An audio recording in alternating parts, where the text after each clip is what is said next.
Hello friends, मेरा नाम जगविंदर है। चलिए इस वीडियो में हम जानते हैं कि विंडोज सर्वर 2012 में reverse lookup primary DNS zone को कैसे क्रिएट किया जाता है।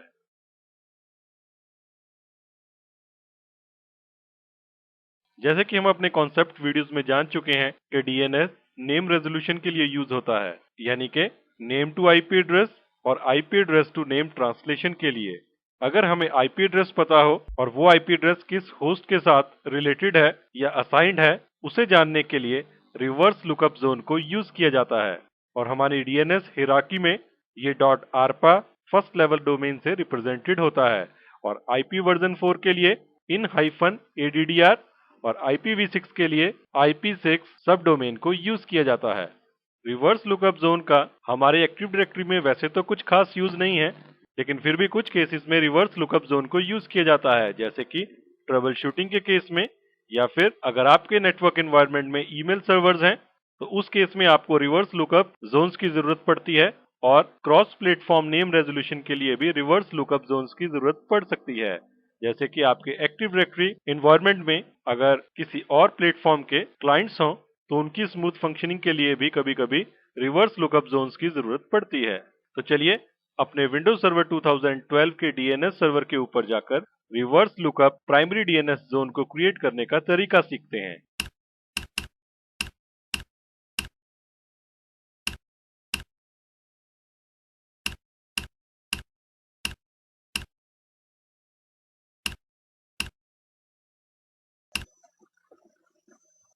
तो देखिए मैं अपने विंडोज सर्वर 2012 के ऊपर आ गया और यहाँ पे आके मैंने सर्वर मैनेजर को ओपन कर रखा है।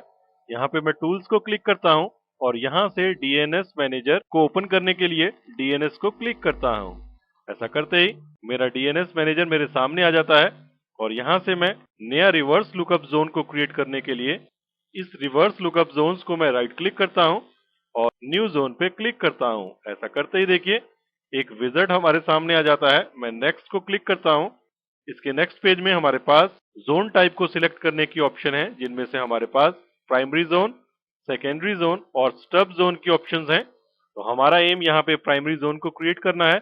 इसके अलावा क्योंकि ये कंप्यूटर हमारी एक्टिव डायरेक्टरी एनवायरनमेंट में जुड़ा हुआ है, यानी कि इनफैक्ट इसी सर्वर के ऊपर एक्टिव डायरेक्टरी इंस्टॉल्ड है, तो इसलिए आपके सामने ये ऑप्शन भी यहाँ पे आपको दिखाई दे रही है। अदरवाइज ये ऑप्शन यहाँ पे आपको ग्रे आउट दिखती है। अगर आप इस नए जोन को एक्टिव डायरेक्टरी में सेव करना चाहते हैं तो इस ऑप्शन को सिलेक्टेड रहने दीजिए, अदरवाइज आप इसको डीसिलेक्ट भी कर सकते हैं। तो एक simple reverse lookup primary zone को क्रिएट करने के लिए, जो कि एक्टिव डायरेक्टरी के साथ इंटीग्रेटेड ना हो, मैं store the zone in active directory को डीसिलेक्ट करता हूं और यहाँ पे प्राइमरी जोन रेडियो बटन को सिलेक्टेड रहने देता हूं और इसके बाद नेक्स्ट बटन को क्लिक करता हूं। यहाँ पे रिवर्स लुकअप जोन नेम में आपसे पूछा जा रहा है कि आप IPv4 के लिए रिवर्स लुकअप जोन क्रिएट करना चाहते हैं या IPv6 के लिए। तो इस वीडियो का पर्पस IPv4 के लिए रिवर्स लुकअप जोन को क्रिएट करना है, तो इसे ही सिलेक्टेड रहने देते हैं और इसके बाद नेक्स्ट बटन को क्लिक करते हैं। तो हमारे पास इस रिवर्स लुकअप जोन को आइडेंटिफाई करने के लिए इसकी नेटवर्क आईडी पूछी जा रही है, जो कि नेम ऑफ द जोन की तरह एक्ट करेगी। और यहाँ पे देखिए लिखा भी आ रहा है, reverse lookup zone translates IP addresses into DNS names, यानी कि IP एड्रेसेस से DNS नेम्स को रिजॉल्व करने के लिए रिवर्स लुकअप जोन्स का यूज होता है। तो यहाँ पे हम अपना IP एड्रेस एंटर करते हैं। मैं यहाँ टाइप करता हूँ 10.10.10.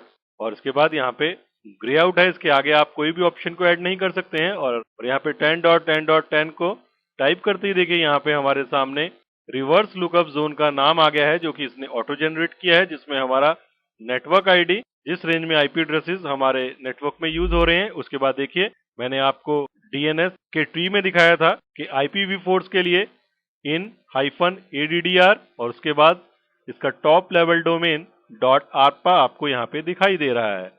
आप यहाँ से अपना खुद का नाम भी ऐड करवा सकते हैं अगर आप ऐसा चाहते हैं, लेकिन अगर आप नेटवर्क आईडी को यूज करके ही नेम क्रिएट करना चाहते हैं तो आप इसी ऑप्शन को सिलेक्टेड रहने दें, क्योंकि इससे आपको ये याद रखना आसान होगा कि ये रिवर्स लुकअप जोन किस नेटवर्क के लिए आपने क्रिएट किया है। ऐसा करने के बाद नेक्स्ट बटन को क्लिक करें। आपसे पूछा जा रहा है कि आप डेटा को एक नई DNS फाइल में सेव करना चाहते हैं या फिर कोई एग्जिस्टिंग फाइल जो ऑलरेडी क्रिएट हुई हो उसी में इस डेटा को सेव करना चाहते हैं। तो हमारे सिस्टम पे कोई भी डीएनएस फाइल रिवर्स लुकअप के लिए नहीं है, तो हम इसी ऑप्शन को सिलेक्टेड रहने देते हैं और नेक्स्ट बटन को क्लिक करते हैं। नेक्स्ट पेज में आपसे डायनेमिक अपडेट्स से रिलेटेड इंफॉर्मेशन को पूछा जा रहा है कि इस जोन के क्लाइंट्स सिक्योर, नॉन सिक्योर या फिर डायनेमिक अपडेट्स के थ्रू इस जोन में अपनी एंट्री करवा सकेंगे या नहीं। तो इसमें से फर्स्ट ऑप्शन ग्रे आउट है, जो कि सिर्फ तभी एक्टिव होती है जब जोन एक्टिव डायरेक्टरी इंटीग्रेटेड हो, और उसी केस में माइक्रोसॉफ्ट विंडोज मानता है कि जो कंप्यूटर्स जोन में अपडेशन करवाएंगे वो सिक्योर होंगी।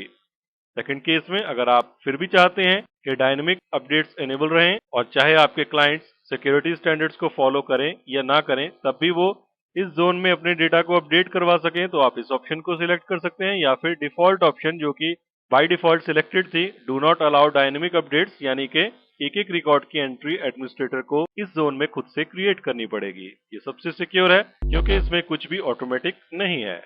नेक्स्ट बटन को क्लिक करते हैं, आपके सामने completing the new zone wizard आ रहा है और यहाँ पे जो भी आपने अपने इस जोन में एंट्रीज की हैं वो आपको यहाँ पे दिखाई दे रही हैं। इसके बाद हम फिनिश बटन को क्लिक करते हैं और ऐसा करते ही देखिए रिवर्स लुकअप जोन्स में एक नया जोन क्रिएट हो गया है। और इसको डबल क्लिक करते हैं तो यहाँ पे देखिए हमारे पास स्टार्ट ऑफ अथॉरिटी रिकॉर्ड और एनएस रिकॉर्ड इस जोन में क्रिएट हो गया है। Question time. चलिए आप मुझे एक क्वेश्चन का आंसर दीजिए। आप मुझे बताइए कि रिवर्स लुकअप जोन्स में टॉप लेवल डोमेन कौन सा होता है। आपकी ऑप्शंस हैं a.arpa, b.com या फिर c.org। आप इस क्वेश्चन का आंसर नेक्स्ट 20 सेकंड्स में नीचे कमेंट्स में जरूर टाइप करें। और अगर आपको वीडियो पसंद आया है तो आप लाइक बटन को प्रेस करना ना भूलें और नए वीडियोस की इंफॉर्मेशन अपने मेल बॉक्स में पाने के लिए चैनल पे सब्सक्राइब करें। तो इस वीडियो में हमने सीखा कि हम विंडोज सर्वर 2012 में reverse lookup primary DNS zone को कैसे क्रिएट कर सकते हैं। तो इस वीडियो में इतना ही। Thanks for watching.